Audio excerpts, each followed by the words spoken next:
Right a letter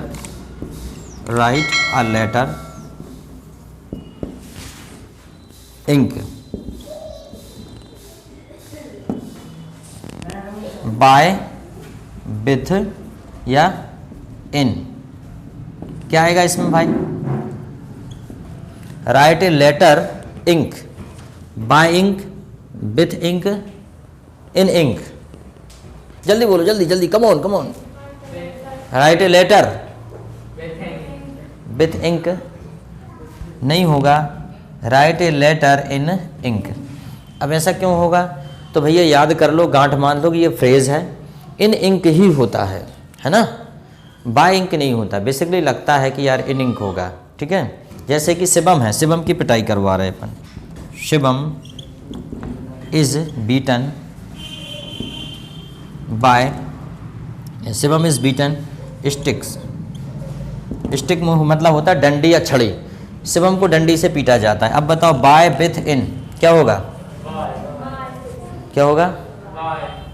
bye होगा। क्या होगा? इन कहाँ से हो जाएगा नालायक? जब शिवम को लकड़ी से पीटेंगे तो हो जाएगा विथ, ठीक है, समझ गए? अब इसका कारण भी अभी बताऊंगा, पूरा ध्यान से देखते रहना, मतलब समझते रहना, अभी कारण समझ में आ जाएगा और कभी भूलोगे भी नहीं, ठीक है। जैसे कि अ कैट इज किल्ड, मतलब मार दी जाती है। अ कैट इज किल्ड मारी जाती है डॉग, कुत्ते के द्वारा। अब बताओ क्या होगा यहाँ पे?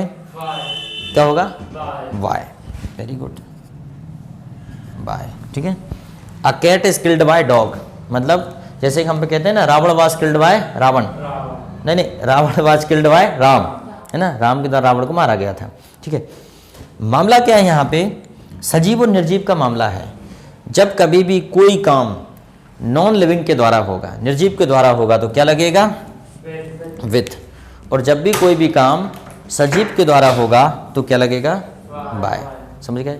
और यहाँ जो बिल्ली है, यहाँ जो कुत्ता है वो सजीव है, और यहाँ पे जो डंडा है वो कैसा है? निर्जीव है। तो ये हमेशा याद रखना, निर्जीव के द्वारा। हालांकि हम इंग्लिश में दोनों को नॉन लिविंग मानते हैं, लेकिन फिर भी बिल्ली उछल कूद सकती है, कुत्ता उछल कूद सकता है, छड़ी अपने आप में उछल कूद नहीं सकती है, समझ गए? ऐसा, वैसे तो हम नॉन लिविंग उनको भी मान लेते हैं, non living being, non living things, but they are not non living being, they are also living being. चलो, समझ में आया आपको विथ का मामला? चलो अगला है अ रिंग। बहुत इजी बता रहा हूँ आपको, मैं चाहूँ तो आपको उलझा सकता हूँ कि थोड़ा कठिन बता के, लेकिन समय कम है, 4-5 दिन बाद परीक्षा है ना, और आप लोगों को भी ज़रूरी है, आपकी परीक्षा है 11th और 9th वालों की तो हुई नहीं है, बट एवरीवेयर और in every class it is necessary part of grammar. A ring is made gold, ठीक है। दूसरा, कर्ड इज मेड मिल्क, ठीक है। He is died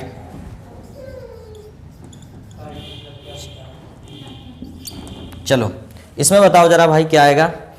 a ring is made, इसमें एक चीज़ और जोड़ दें ऑफ, और इसमें एक चीज़ और जोड़ दें फ्रॉम, और इसमें एक चीज़ और जोड़ दें, चलो ठीक है।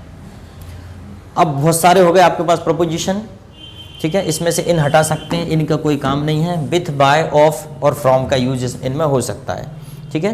तो बताओ अ रिंग इज मेड, क्या होगा? विथ वाले गलत हैं, तुम बताओ और क्या हो, जल्दी बताओ। कर्ड इज मेड, इसमें क्या आएगा? जल्दी बताओ। कर्ड इज मेड मतलब दही बनता है दूध से, क्या हो जाएगा? फ्रॉम क्यों होगा? कारण बता सकते हो? फ्रॉम वाले सही हैं, जल्दी बताओ। ही इज डाइड, कैंसर, जल्दी बताओ। विथ आएगा, विथ वाले गलत हैं। चलो अब कारण बता देते हैं क्या है। A ring is made of gold, a ring is made of gold मतलब रिंग किससे बनती है? गोल्ड से बनती है। Curd is made from milk, milk from made from milk, ठीक है। He is dead of cancer. देखो भाई 3 बातें याद रख लो, गांठ बांध लो। You should make it a point only the 3 important things. पहला, जब कोई भौतिक परिवर्तन होता है, कौन सा परिवर्तन होता है? भौतिक, फिजिकल चेंज। जब भौतिक परिवर्तन होता है तो क्या लगता है? ऑफ। भौतिक परिवर्तन का मतलब होता है चीज़ों को हम बदल सकते हैं, वैसा का वैसा हम चीज़ों को बदल सकते हैं। मान लीजिए आपने रिंग बनाई सोने से, लेकिन बाद में फिर से रिंग को गला के सोना बनाया जा सकता है, ठीक है। Curd is made from milk, ये रासायनिक क्रिया है। जब कोई रासायनिक परिवर्तन होता है तो वहाँ पे फ्रॉम लगता है, क्योंकि रासायनिक परिवर्तन को रिवर्स नहीं कर सकते। आप दूध से दही तो बना सकते हो, लेकिन पुनः दूध बना सकते हो क्या? नहीं बना सकते। दही से घी बना सकते हो, लेकिन घी से पुनः दही बना सकते हो क्या? रासायनिक जो क्रियाएं होती हैं वो रिवर्स नहीं होती, ठीक है।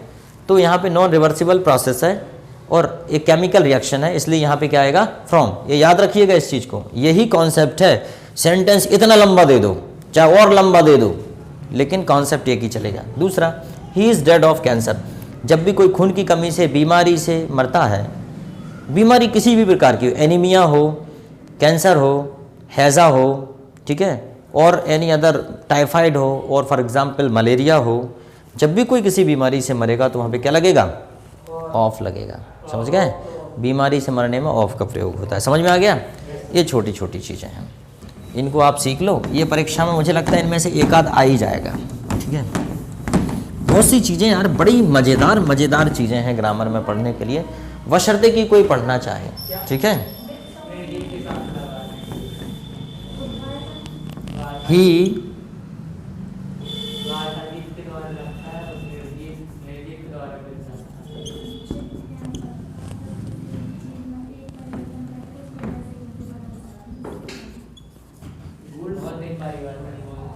बताओ इसमें क्या आएगा? प्लेस, इसमें क्या आएगा? ही नॉट आई क्रिकेट। जल्दी बताओ क्या? ही नॉट आई क्या क्या आएगा? जल्दी बताओ। ही नॉट आई क्रिकेट, प्ले आएगा कि प्लेस आएगा? देखो जल्दी से बता दे रहा हूँ, वीडियो लंबा हो रहा है इसलिए। प्लेस क्यों आएगा? अरे ये तो कोई बात ही नहीं है। देखो जब कभी भी नॉट आई लगा होता है कहीं भी, तो इसको यहाँ जोड़ देते हैं सीधा, ही प्लेस क्रिकेट, क्योंकि नॉट आई, मेरी तो बात ही नहीं हो रही ना। ही नॉट आई प्लेस क्रिकेट, ऐसे ऐसे आपको कन्फ्यूजिंग वर्ड पूछ लेते हैं, ठीक है। एक लास्ट और, कल हम फिर से बनाएंगे इस पे वीडियो एक और।